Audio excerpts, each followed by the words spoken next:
नमस्कार दोस्तों, हर्षित द्विवेदी एजुकेशन में आप सबका स्वागत है। मेरा नाम है विनीत सागर। आज हम डिस्कस करेंगे Amazon एंड फ्लिपकार्ट के अगेंस्ट हमारा कंपटीशन कमीशन ऑफ इंडिया, जो कि एक स्टैट्यूटरी बॉडी है, इन्होंने एक एंटी ट्रस्ट प्रोब इनिशिएट किया है।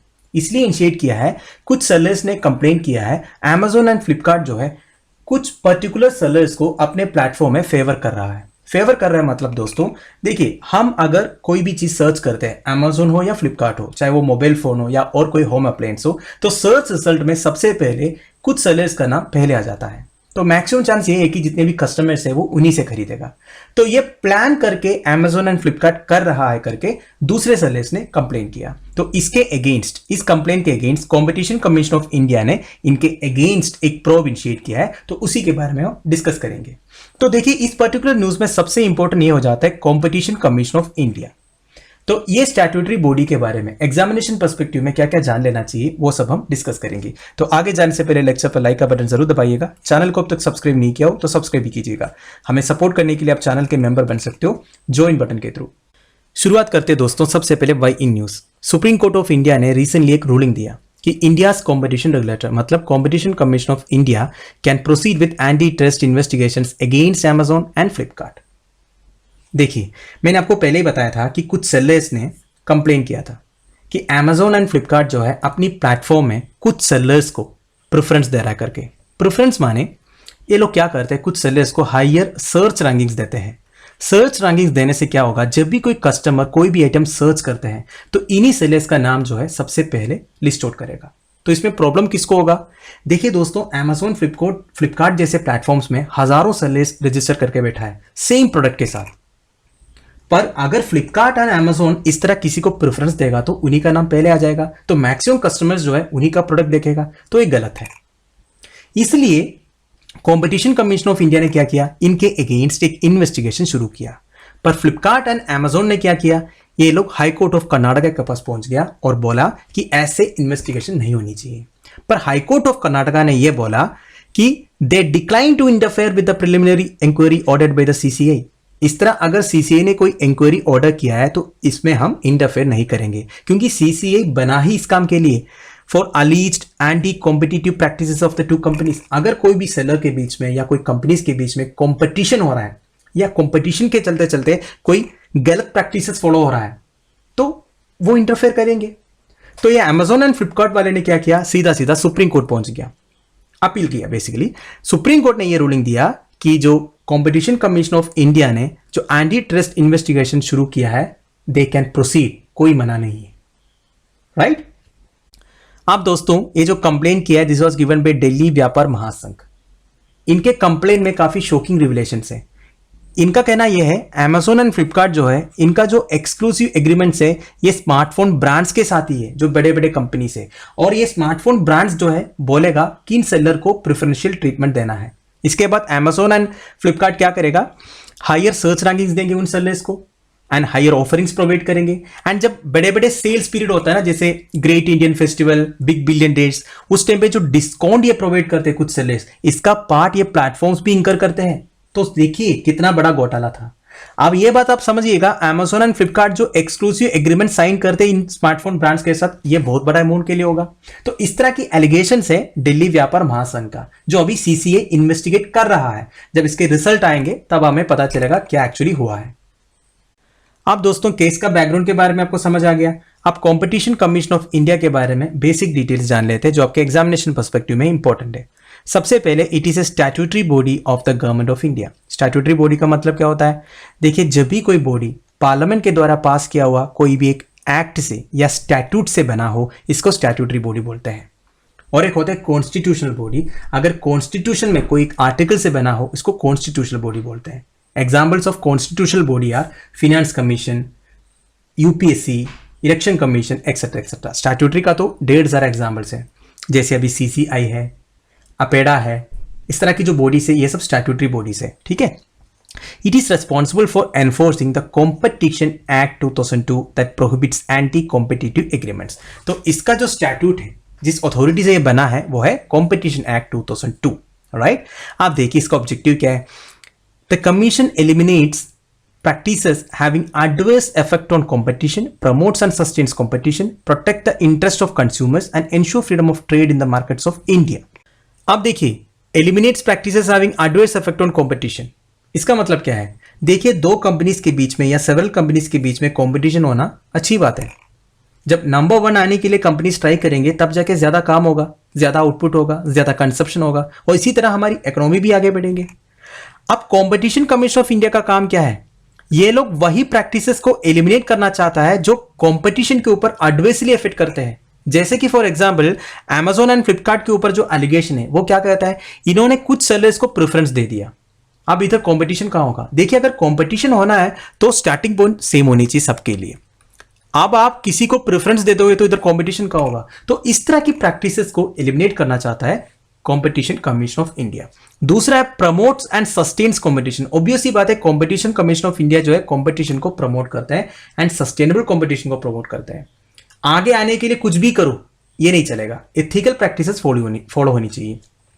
तीसरा है protect the interest of consumers. अब ये क्या है? देखिए दोस्तों, कोई कंपटीशन चले या कितने भी ग्रोथ हो, फाइनली कंज्यूम करना है कंज्यूमर्स को। आइटम्स कंज्यूम कौन करता है? जो फेलो कंज्यूमर्स हैं। अब इनकी भी जो इंटरेस्ट है उसको भी फुलफिल करना चाहिए। कंज्यूमर्स को जैसे आइटम चाहिए होता है वैसे उनको पहुंचाना, इनकी नीड्स को भी फुलफिल करना भी कंपटीशन कमीशन ऑफ इंडिया का वन ऑफ द ऑब्जेक्टिव है। And ensure freedom of trade in the markets of India.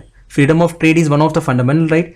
कोई भी चाहे कहीं भी ट्रेड अगर करना चाहते हैं तो करने देना है, ये अथॉरिटी का या स्टेट की रिस्पॉन्सिबिलिटी होती है इस फंडामेंटल राइट को इंश्योर करना। तो कंपटीशन कमीशन ऑफ इंडिया के थ्रू इस फंडामेंटल राइट को भी इंश्योर करके देते हैं इंडिया में कहीं भी जाके ट्रेड करने का फ्रीडम, लिबर्टी। अब देखिए, कंपटीशन एक्ट एक्चुअली पास हुआ था 2002 में, इसको अमेंड किया गया था 2007 में। ठीक है, it follows the philosophy of modern competition loss. अब देखिए, act prohibits anti competitive agreements, मतलब मैंने फ्लिपकार्ट एंड Amazon वाली केस में बोला था, जो एग्रीमेंट साइन करते हैं, जो कंपटीशन वाली चीज को एलिमिनेट करते हैं, इसको रोकना एक्ट का काम है। Abuse of dominant position by enterprise and regulates combinations. अब ये क्या है दोस्तों? This is very important.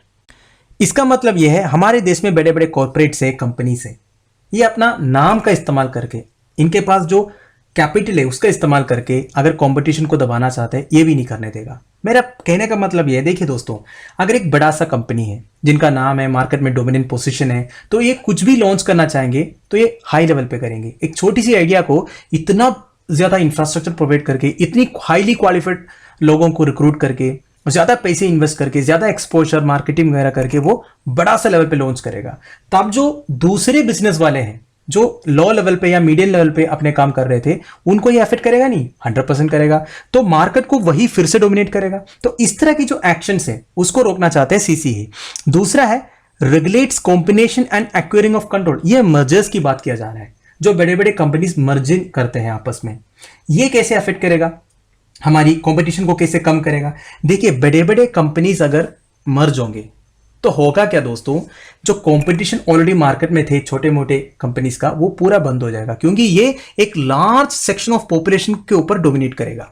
ठीक नहीं? पहले वो दो एंटिटी थे तो थोड़ा बहुत इनके बीच में कंपटीशन चलता था और कंज्यूमर्स के पास जो है दूसरा ऑप्शन भी था, दूसरे किसी को सेलेक्ट करने का, है कि नहीं?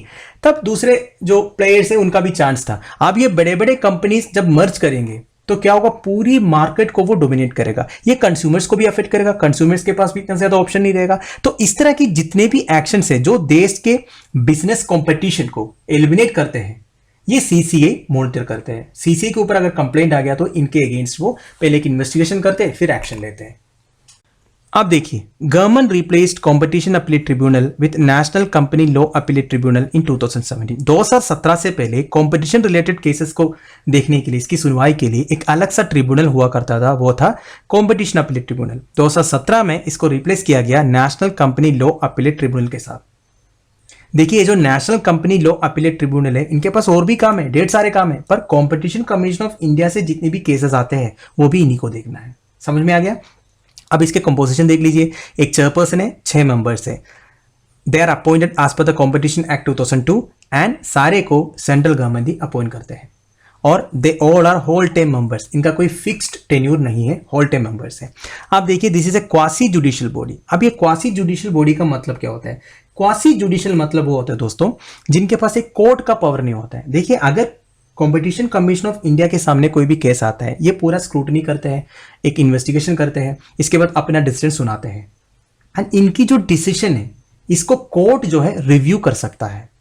इसको बोलते हैं क्वासी जुडिशियल बॉडी। मतलब कंपटीशन कमीशन ऑफ इंडिया में जो चेयरपर्सन बैठा है ये कोई जज तो नहीं है ना, तो इनकी जो डिसीजन है इसको हमेशा रिव्यू किया जा सकता है इस ट्रिब्यूनल में या इसके ऊपर जितने भी कोर्ट्स हैं। पर इसका मतलब ये भी नहीं है कि कंपटीशन कमीशन ऑफ इंडिया की जो जजमेंट है इसका बिल्कुल वैल्यू नहीं है।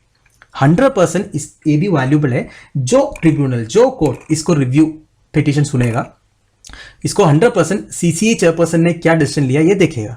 पर this is a quasi judicial body, बस कह रहा है, ठीक है। मतलब इनके पास कोर्ट के पावर्स नहीं है, राइट।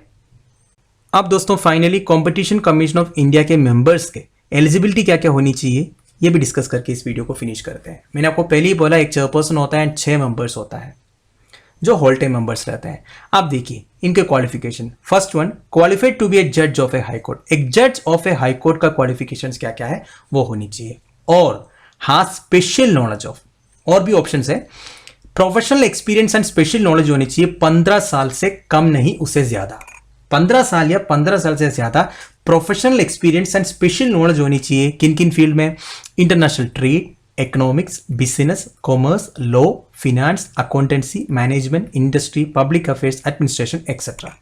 कहने का मतलब ये है दोस्तों, जब कंपटीशन कमीशन ऑफ इंडिया के पास बड़े बड़े कंपनीज का, कॉर्पोरेट्स का, बिजनेस एडमिनिस्ट्रेशन का केसेस आता है, वो पूरे समझने का प्रोफेशनल एक्सपीरियंस, नॉलेज इनमें होनी चाहिए। तो ऐसे ही लोगों को कंपटीशन कमीशन ऑफ इंडिया के मेंबर्स अपॉइंट करते हैं सेंट्रल गवर्नमेंट, राइट। तो दोस्तों दैट्स एंड ऑफ इट। इस वीडियो को मैं इधर फिनिश कर रहा हूँ। आई होप आपको कुछ ना कुछ सीखने को मिला होगा। आप लोगों की वैल्यूबल सजेशंस एंड कमेंट्स जो है आप मुझे प्लीज कमेंट बॉक्स में बता दीजिएगा। आपको कोई भी पॉइंट समझ में नहीं आया हो आप मुझे कमेंट बॉक्स में बता दीजिएगा। I will try to explain it further in any other video. Lecture की पीडीएफ एज यूजुअल आपको टेलीग्राम चैनल में मिल जाएगा जिसका लिंक नीचे प्रोवाइडेड है। Thank you for watching. Bye bye, have a nice day.